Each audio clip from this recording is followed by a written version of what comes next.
नमस्कार दोस्तों, आज हम आपको विद्वेश्वर संहिता अध्याय 9 सुनाने जा रहे हैं। इस अध्याय में हम जानेंगे शिवरात्रि क्यों मनाई जाती है, शिवलिंग की पूजा की विधि जानेंगे, महत्व जानेंगे। तो चलिए शुरू करते हैं। नंदकेश्वर बोले, वे दोनों ब्रह्मा और विष्णु भगवान शंकर को प्रणाम करके दोनों हाथ जोड़कर उनके दाएं बाएं भाग में चुपचाप खड़े हो गए। फिर उन्होंने वहां साक्षात प्रकट पूजनीय महादेव जी को कुटुंब सहित श्रेष्ठ आसन पर स्थापित करके पवित्र पुरुष वस्तुओं द्वारा उनका पूजन किया। दीर्घ काल तक अविकृत भाव से सुस्थित रहने वाली वस्तुओं को पुरुष वस्तु कहते हैं और अल्प काल तक ही टिके वाली वस्तुएं प्राकृतिक वस्तु कहलाती हैं। इस तरह वस्तु के ये दो भेद जानने चाहिए। किन पुरुष वस्तुओं से उन्होंने भगवान शिव का पूजन किया, ये बताया जाता है। हार, नुपुर, केयर, किरीट, मणिमय कुंडल, यज्ञोपवीत, उत्तरीय वस्त्र, पुष्प माला, रेशमी वस्त्र, हार, मुद्रिका, अंगूठी, पुष्प, तांबूल, कपूर, चंदन एवं अगरू का अनुलेप,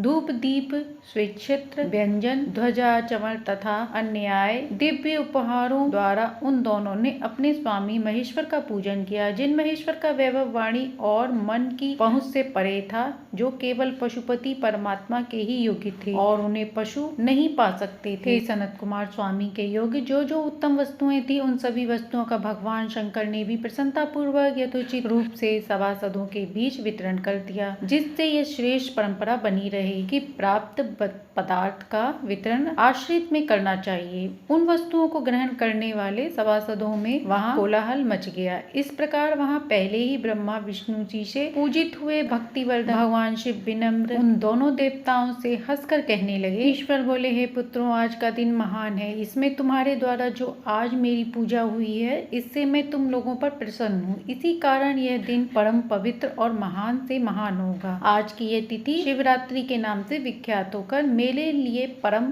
प्रिय होगी। इस समय जो मेरे लिंग निष्कल अंग आकृति से रहित निराकार स्वरूप के प्रतीक और बेर सकल साकार रूप के प्रतीक विग्रह की पूजा करेगा, वह पुरुष जगत की सृष्टि और पालन आदि कार्य भी कर सकता है। जो शिवरात्रि दिन रात निराहार एवं जितेंद्रिय रहकर अपनी शक्ति के अनुसार निष्कपटक भाव से मेरी यथोचित पूजा करेगा, उसको मिलने वाले फल का वर्णन सुनो। 1 वर्ष तक निरंतर मेरी पूजा करने पर जो फल मिलता है, वह सारा फल केवल शिवरात्रि को मेरा पूजन करने से मनुष्य तत्काल प्राप्त कर सकता है। जैसे पूर्ण चंद्रमा का उदय समुद्र की वृद्धि का अवसर है, उसी प्रकार यह शिवरात्रि तिथि मेरे धर्म की वृद्धि का समय है। इस तिथि में मेरी स्थापना आदि का मंगल उत्सव होना चाहिए। 6 वर्ष पहले मैं जब ज्योतिमय स्तंभ रूप से प्रकट हुआ था, उस समय मार्गशीर्ष मास के अर्धा नक्षत्र था। अतः जो पुरुष मार्गशीर्ष मास में अर्धा नक्षत्र होने पर मुझ उमापति का दर्शन करता है अथवा मेरी मूर्ति या लिंग की झांकी का दर्शन करता है, वह मेरे लिए कार्तिकेय से भी अधिक प्रिय है। उस शुभ दिन मेरे दर्शन मात्र से पूरा फल प्राप्त होता है। यदि दर्शन के साथ साथ मेरा पूजन भी किया जाए तो उसका अधिक फल प्राप्त होता है, जिसके वाणी द्वारा वर्णन नहीं हो सकता। इस रणभूमि में मैं लिंग रूप से प्रकट होकर बहुत बड़ा हो गया था, अतः उस लिंग के कारण यह भूतल लिंग स्थान के नाम से प्रसिद्ध हुआ। हे पुत्रों, जगत के लोग इसका दर्शन और पूजन कर सके,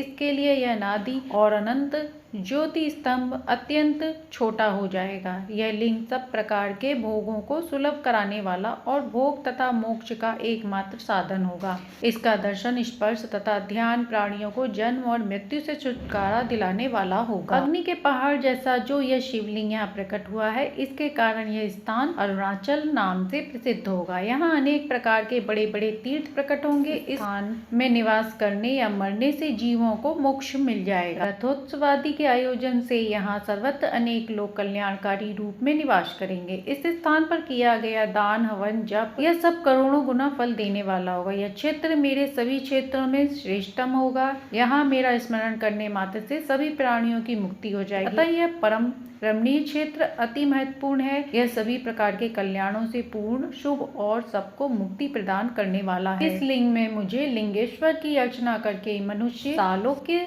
समीप्य, सारूप्य, शाष्टी और सायुज्य, इन 5 प्रकार की मुक्तियों का अधिकार प्राप्त कर लेगा। आप लोगों को भी शीघ्र ही सभी मनवांछित फल प्राप्त होंगे। नंदकेश्वर बोले, इस प्रकार विनम्र ब्रह्मा तथा विष्णु के पर अनुग्रह करके भगवान शंकर ने उनके जो सैन्य दल परस्पर युद्ध में मारे गए थे, उन्हें अपनी अमृत वर्षिणी से शक्ति से जीवित कर दिया। उन दोनों ब्रह्मा और विष्णु की मूर्ता पर पारस्परिक बैर को मिटाने के लिए भगवान शंकर उन दोनों दोनों से कहने लगे, मेरे दो रूप हैं, सकल और निष्कल, दूसरे किसी के ऐसे रूप नहीं है, अतः मेरे अतिरिक्त अन्य सब अनीश्वर हैं। हे पुत्रों, पहले मैं स्तंभ रूप से प्रकट हुआ, फिर अपने साक्षात रूप से। ब्रह्म भाव मेरा निष्कल रूप और महेश्वर भाव सकल रूप है। ये दोनों मेरे ही सिद्ध रूप हैं, मेरे अतिरिक्त किसी दूसरे के नहीं है। इस कारण तुम दोनों का अथवा अन्य किसी का भी ईश्वरित्व कभी नहीं है।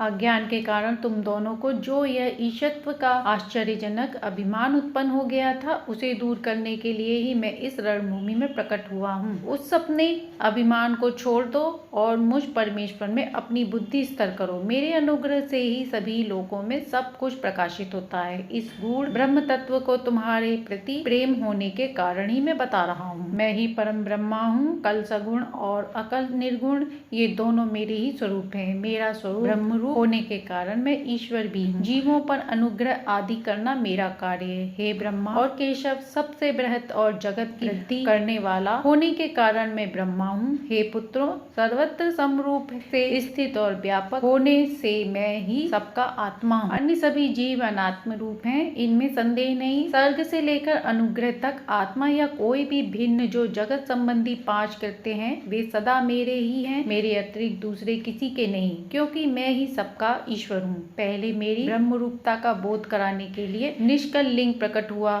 फिर तुम दोनों की अज्ञानता ईश्वरत्व का स्पष्ट साक्षात्कार कराने के लिए मैं साक्षात जगदीश्वर ही सकल रूप में तत्काल प्रकट हो गया। अतः मुझ में जो ईश्वरत्व है उसे ही मेरा सकल रूप जानना चाहिए, तथा जो यह मेरा निष्कल स्तंभ है वह मेरे ब्रह्म स्वरूप का बोध कराने वाला है। हे पुत्रों, लिंग लक्षण युक्त होने के कारण यह मेरा ही लिंग चिन्ह है। तुम दोनों को प्रतिदिन यहाँ रहकर इसका पूजन करना चाहिए। यह मेरा ही स्वरूप है और मेरे सामीप्य की प्राप्ति कराने वाला है। लिंग और लिंगी में नित्य अभेद होने के कारण मेरे इस लिंग का महान पुरुषों को भी पूजन करना चाहिए। हे वत्सों, जहाँ जहाँ जिस किसी ने भी मेरे लिंग को स्थापित कर लिया, वहाँ मैं अप्रतिष्ठित होने पर भी प्रतिष्ठित हो जाता हूँ। मेरे एक लिंग की स्थापना करने का फल मेरी समानता की प्राप्ति बताया गया है। एक के बाद दूसरे शिवलिंग का भी स्थापना कर दी गई, तब फलस्वरूप से मेरे साथ एकत्व सायुज्य मोक्ष रूप फल प्राप्त होता है। प्रधानतया शिवलिंग की ही स्थापना करनी चाहिए। मूर्ति की स्थापना उसकी अपेक्षा गौण है। शिवलिंग के अभाव में सब ओर से मूर्ति युक्त होने पर भी वह स्थान क्षेत्र नहीं कहलाता। इस प्रकार शिव महापुराण के अंतर्गत शिव जी के वर्णन का 9वां अध्याय